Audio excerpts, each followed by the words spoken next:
오늘 말씀은 에스겔 35장 1절부터 15절입니다.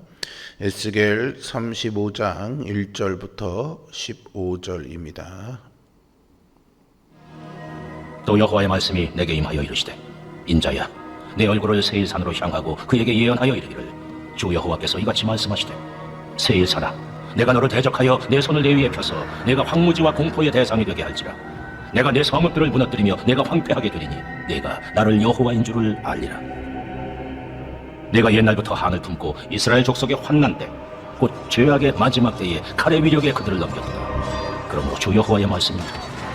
내가 나의 삶을 두고 맹세하노니 내가 너에게 피를 만나게 한즉 피가 너를 따르리라. 내가 피를 미워하지 아니하였은즉 피가 너를 따르리라. 내가 세일산이 황무지와 폐허가 되게 하여 그 위에 왕래하는 자를 다 끊을지라. 내가 그 죽임당한 자를 그 여러 산에 채우되 칼에 죽임당한 자를 내 여러 맷뿌리와 골짜기와 모든 시내에 엎드러지게 하고 너를 영원히 황폐하게 하여 내 성읍들에 다시는 거주하는 자가 없게 하리니 내가 여호와인 줄을 너희가 알리라. 내가 말하기를 이 두 민족과 두 땅은 다 내 것이며 내 기업이 되리라 하였도다. 그러나 여호와께서 거기에 계셨느니라. 그러므로 주 여호와의 말씀이니라. 내가 나의 삶을 두고 맹세하노니 내가 그들을 미워하여 노하며 질투한 대로 내가 네게 행하여 너를 심판할 때에 그들이 나를 알게 하리라.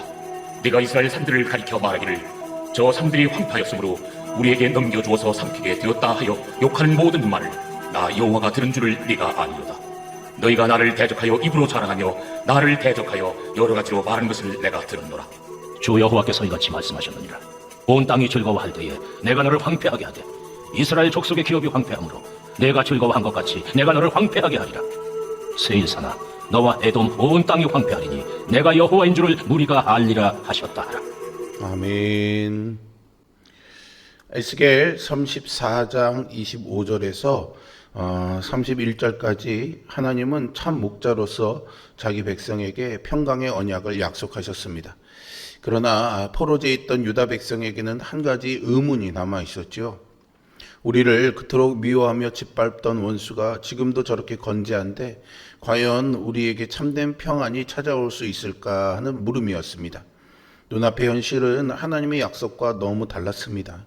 예루살렘은 무너졌고 자신들은 포로가 되었으며 오랫동안 원수였던 에돔은 오히려 그들의 몰락을 기뻐하고 있습니다. 오늘 본문은 바로 그 질문에 대한 하나님의 대답입니다. 하나님은 에돔을 심판하시겠다 선언하심으로써 당신의 백성을 괴롭히는 악을 절대 방치하지 않으신다는 사실을 보여주십니다. 동시에 하나님의 심판의 한복판에서도 여전히 자기 백성과 함께 계신다는 사실을 분명히 드러내십니다. 이스라엘과 에돔의 관계를 이해하려면 창세기로 거슬러 올라가야 합니다. 에돔은 야곱의 형 에서의 후손이죠. 그러므로 이스라엘과 에돔은 본래 원수가 아니라 한 어머니에게서 난 형제 민족이었습니다. 그러나 에서는 아시는 것처럼 장자의 축복을 잃은 이후로 오랫동안 야곱을 향한 원한을 품었습니다. 시간이 흐르면서 그 개인의 원한은 민족적 적개심으로 발전합니다. 그 원한은 예루살렘이 바벨론에게 함락되던 주전 586년에 폭발합니다. 에돔은 형제가 가장 약해진 순간을 기다렸다는 듯이 유다를 약탈했고 도망치는 사람들을 붙잡아 적군에게 넘겨주었으며 예루살렘의 완전한 멸망을 외쳤습니다. 시편 137편 7절은 그날의 광경을 이렇게 증언합니다. 여호와여, 예루살렘이 멸망하던 날을 기억하시고 에돔의 자손을 치소서. 그들의 말이 헐어버리라 헐어버리라 그 기초까지 헐어버리라 하였나이다. 형제가 무너지는 그 자리에서 에돔은 슬퍼하기는커녕 오히려 더 철저히 무너뜨리라고 소리쳤던 것이죠. 그러나 사람의 눈에 보이지는 않을지라도 하나님은 그 모든 장면을 낱낱이 지켜보고 계셨습니다. 하나님께서 에돔을 이처럼 강하게 심판하시는 이유를 본문은 분명히 밝힙니다. 에돔이 옛적부터 오래된 한을 품고 이스라엘을 칼의 세력에 넘겨주었기 때문이죠. 5절 말씀을 보십시오. 내가 옛날부터 한을 품고 이스라엘 족속의 환난 때 곧 죄악의 마지막 때에 칼의 위력에 그들을 넘겼도다 합니다.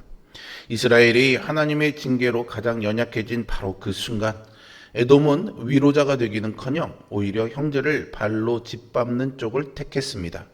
이에 대해 하나님은 당신의 생명을 걸고 맹세하시죠. 6절의 말씀입니다. 그러므로 주 여호와의 말씀이니라. 내가 나의 삶을 두고 맹세하노니 내가 너에게 피를 만나게 한즉 피가 너를 따르리라. 내가 피를 미워하지 아니하였은즉 피가 너를 따르리라. 이 구절에는요, 피라는 단어가 반복되죠.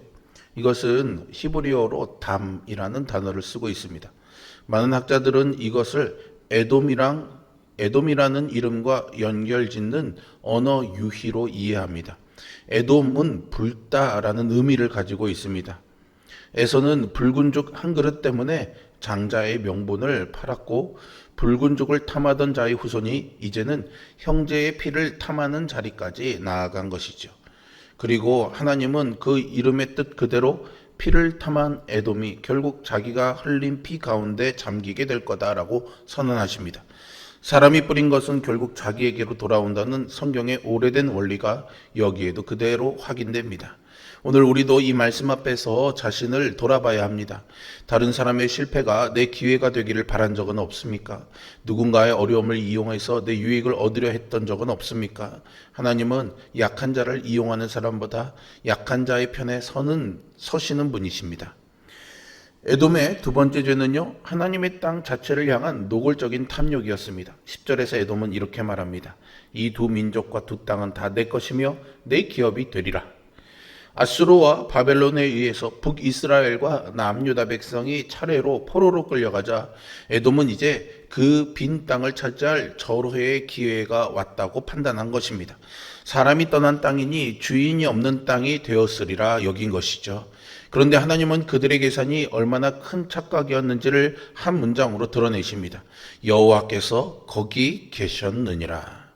이 짧은 문장이 오늘 본문의 핵심입니다. 당시 고대 근동에서는 한 나라가 망하면 그 나라의 신도 함께 패배한다고 생각했습니다. 성전이 무너지고 백성이 포로가 되면 신도 그 땅을 떠난 것으로 여겼죠. 에돔은 바로 이 세속적인 논리를 따라서 유다 땅을 판단했습니다.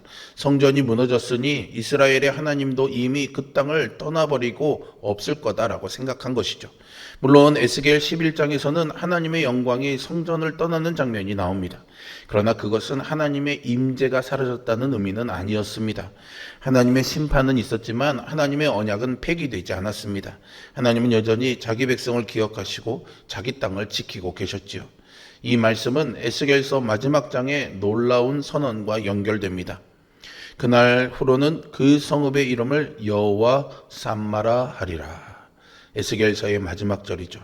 여호와 삼마는 여호와께서 거기 계신다라는 뜻입니다.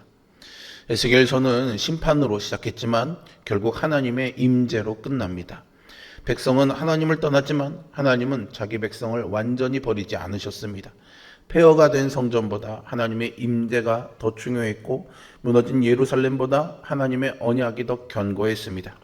우리의 삶에도 폐허 같은 시간이 찾아올 수 있습니다. 실패와 질병, 관계의 깨어짐과 경제적인 어려움 속에서도 하나님이 떠나신 것처럼 느껴질 때가 있죠.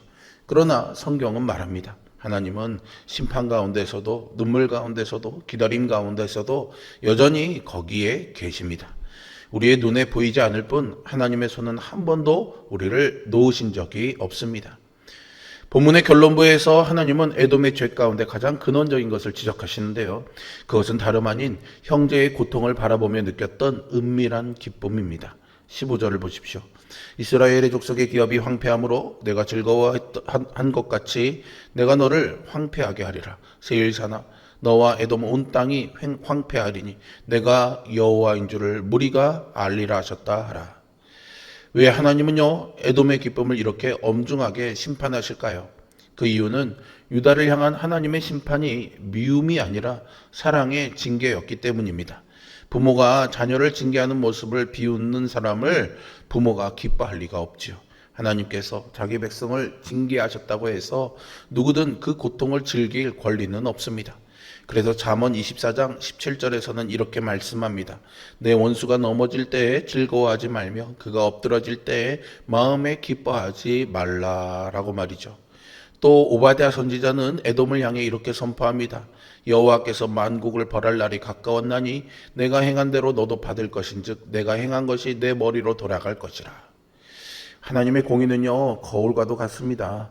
내가 다른 사람에게 행한 것이 결국 나에게는 돌아오죠. 다른 사람의 상처를 즐기면 그 상처가 내 삶을 찾아오고, 다른 사람의 눈물을 가볍게 여기면 그 눈물이 결국 내 눈물이 됩니다. 그러나 여기서 우리는 복음을 바라봐야 합니다. 우리 역시 하나님 앞에서 에돔과 다르지 않은 죄인입니다. 우리는 때때로 다른 사람들을 판단했고, 다른 사람의 실패를 은밀히 기뻐했으며, 내 유익을 위해 형제를 이용하기도 했습니다. 그런 우리에게도 하나님의 공의만 적용된다면 누구도 살아남을 수 없겠지요. 하지만 예수님께서는 십자가에서 우리가 받아야 할 심판을 대신 담당하셨습니다. 우리의 원한과 미움, 우리의 죄와 심판을 모두 짊어지시고 화목의 길을 여셨습니다. 그래서 바울은 에베소서 2장 16절에서 이렇게 선포합니다. 또 십자가로 이 둘을 한 몸으로 하나님과 화목하게 하려 하심이라, 원수된 것을 십자가로 소멸하셨다라고 말이죠.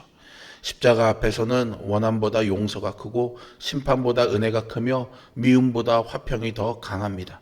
하나님의 백성은 더 이상 에돔처럼 살아가는 것이 아니라 그리스도의 화평을 전하는 사람이 되어야 함을 잊지 마시기 바랍니다.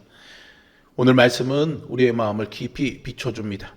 우리는 누군가의 실패나 넘어짐의 소식을 들었을 때 겉으로는 안타까워하는 표정을 지으면서도 마음 깊은 곳에서는 은밀한 안도감이나 작은 기쁨을 느낀 적이 있지는 않습니까? 형제나 자매의 연약함이 드러나는 순간을 오히려 나의 유익을 취할 기회로 삼은 적은 없습니까? 그 모든 것을 오늘 십자가 앞에 내려놓기를 바랍니다. 그리고 무엇보다 기억하십시오. 우리의 삶이 폐허처럼 보이는 그 순간에도 하나님은 여전히 거기 계시는 여호와 삼마의 하나님이심을 말입니다. 사람은 떠날 수 있지만 하나님은 떠나지 않습니다. 환경은 무너질 수 있지만 언약은 무너지지 않습니다. 심판의 자리에서도 함께 하시는 하나님께서 마침내 우리를 회복의 자리, 평강의 자리, 여호와 삼마의 자리로 인도하실 것입니다. 오늘도 그 변함없는 하나님의 임재를 신뢰하며 그리스도께서 이루신 화평 안에서 살아가는 우리 모두가 되기를 주님의 이름으로 축복합니다. 기도하겠습니다. 살아계신 아버지 하나님, 우리의 삶이 무너졌을 때도 여호와 삼마 거기에 계신 하나님이 되어주시니 감사와 찬양을 올려드립니다. 늘 하나님이 우리를 지켜보시며 우리와 동행하심을 기억하게 하여 주시옵소서.